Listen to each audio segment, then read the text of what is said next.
By the end of this video, you'll discover how to heal old wounds and gently work through trauma in a way that honors your sensitivity instead of overwhelming it. One of my big wounds was my parents' divorce when I was about 15. And at the time, it didn't seem like any big deal in a way. But I remember it hitting me when I was in college and realizing I was going through some stress and I wanted to go home and I didn't know where home was anymore. And I think on a certain level, that's been something that's continued to be there in some degree, to some degree or another, throughout my whole adult life. So each of us gets traumatized in different ways, and traumas can seem like they're not really that big of a deal, but they are impacting us. And they don't have to be things from the distant past. You can have a kind of trauma from an argument or from some kind of situation that stressed you out, and it just hasn't quite been digested. And so the result is that your nervous system stays on high alert. You end up having a kind of background noise in your nervous system that never quite goes away. It's kind of like if you're running a big program in the background on your computer, it takes up all of the memory and can end up slowing down your whole computer because you have a limited amount of resources to run that task. So you might end up feeling a little bit on edge without knowing why, or a small comment later on, not related, can trigger a whole flood of stress. Your system can become hypervigilant, kind of scanning for cues of rejection or disapproval or danger in some way. And another thing that can happen is you can stop trusting your reactions and your intuitions. When past pain hasn't been processed, then all people, and HSPs in particular, can often internalize a message that maybe I did something wrong, or maybe, especially as an HSP, I was too much, or something along those lines. And you can start questioning your gut instincts, and you can start second guessing your emotions. And so you start shrinking your self-expression to avoid seeming dramatic or too sensitive. And this erodes confidence. And then another place that this shows up is in relationships. Old wounds often come with silent beliefs. It can be something like, if I speak up, I'll be abandoned. If I show my true needs, I'll be too much. Or if I don't keep everyone happy, I'll be punished. And you may have had experiences that confirm this. And so this becomes like a trap where you can't actually be yourself in relationship. You can end up overfunctioning by always being the peacemaker or the helper or the fixer. Or you can end up underfunctioning by pulling away emotionally to avoid risk. Or you can end up masking by pretending to be fine when you're not actually fine. So the problem is you still crave closeness, but you may keep people at arm's length, and you may end up giving more than you receive, and you may end up feeling alone even when you're not. So unhealed wounds don't just stay in the past. They kind of recreate themselves in the present. They shape your choices, they color your perceptions, and they can quietly limit your life until you gently turn towards them. So why don't we tend to move towards our wounds and look at them more closely? Well, I think there's a number of reasons, especially for highly sensitive people, because as HSPs, we process things deeply. And so we instinctively know that opening emotional doors will bring a lot to the surface. And so there may be some fears there. If I start crying, I may never stop. Or if I look at that memory, I don't know if I'll come back from it. And this isn't like over dramatization. It's self-awareness. We don't skim. We go deep. We drop in. That is our nature as highly sensitive people.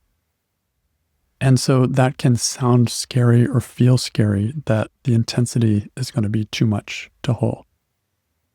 Another reason we kind of shy away from doing the inner work that could set us free is that we may have been shamed for feeling too much before.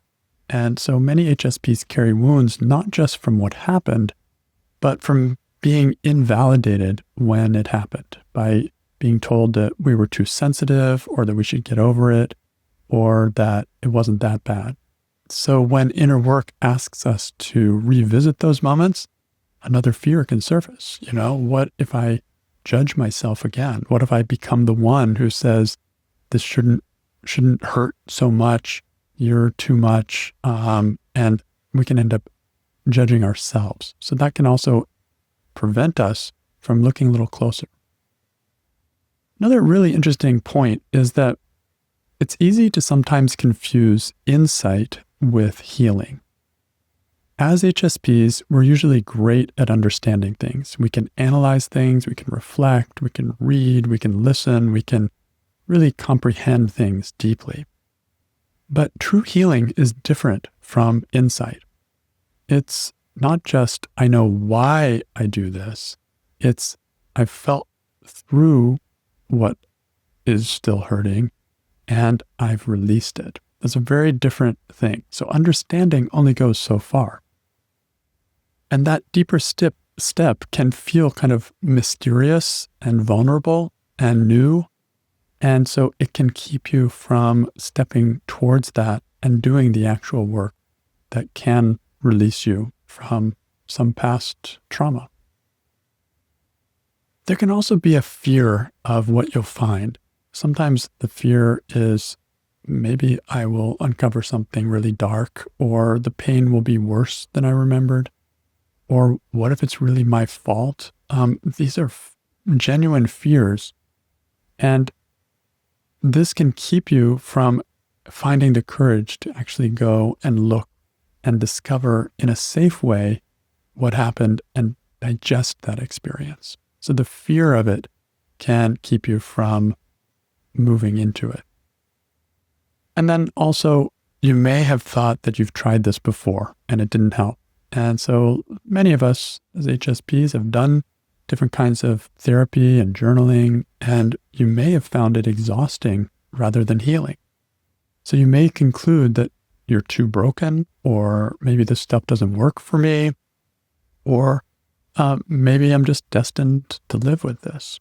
And what you may not realize is that it may not be you. It may just be that the approach didn't meet you at your depth.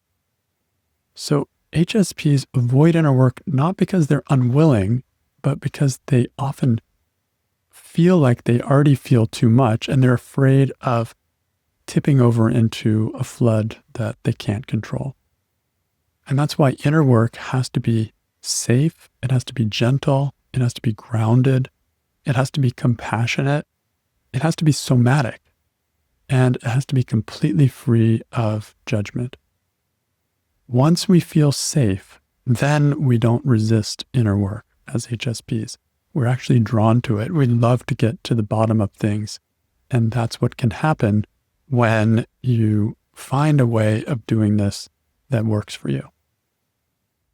The way that works for me, and I've been doing this for about 20 years, is a method called the work of Byron Katie, which is 4 questions and turnarounds as a way of questioning stressful thoughts in a stressful situation. Could be something from a long time ago, could be something that happened today.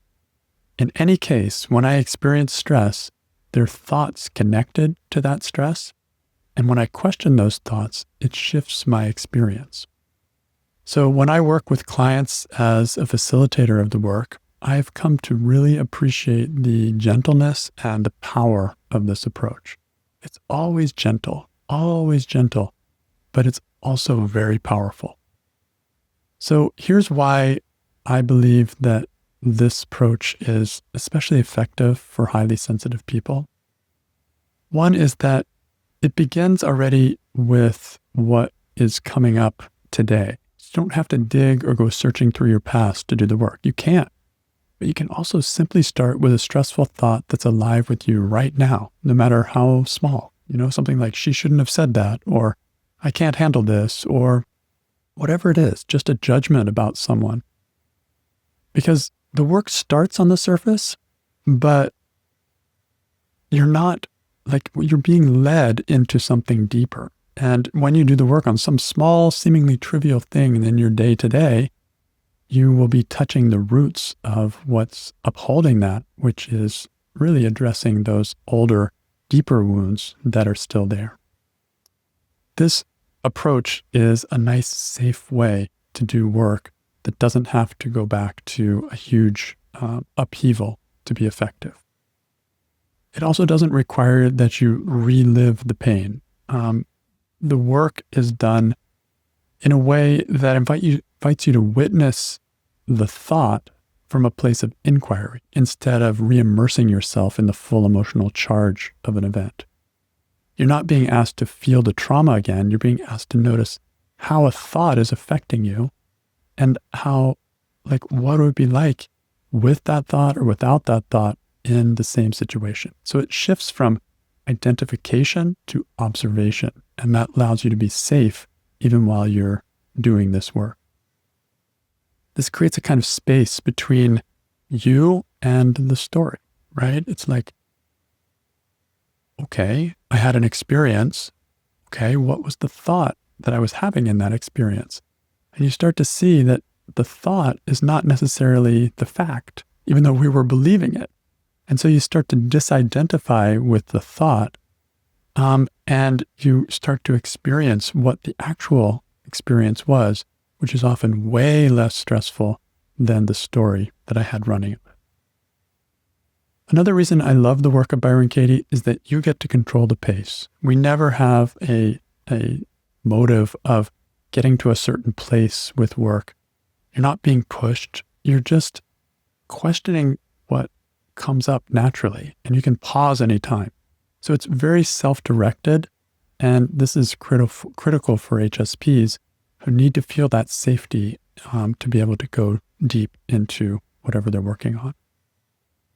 And then finally, it integrates mind and body very gently. So even though the work is an inquiry-based process, you use questions and you think about stressful thoughts, what it really is a felt experience. And when you land in one of these questions and see what arises from within you, you often start to experience things differently. And so this can lead to a physical shift. You may feel a sense of lightness or a deepening of your breath or just a more clarity in your experience. So it's not a mental exercise. It's actually somatic integration without any forcing. In this video, we looked at how unresolved emotional wounds quietly shape your stress, your confidence, and your relationships. And we saw it's like having a program running in the background of your computer, which starts slowing the whole computer down. We looked at the real reason HSPs often avoid the very inner work that could set them free, and that is usually some kind of fear that they're going to get overwhelmed by this kind of inner work. And finally, we looked at a gentle approach to healing that actually works without re-traumatizing your system. And that is the work of Byron Katie, which is a way to question the thoughts connected to any stressful experience, big or small. And it allows the whole perspective to shift on a felt level through gentle inquiry. So the feeling I'm left with today is that working with trauma can be a safe and even fascinating path of self-exploration when you have a way of effectively processing any negative experience.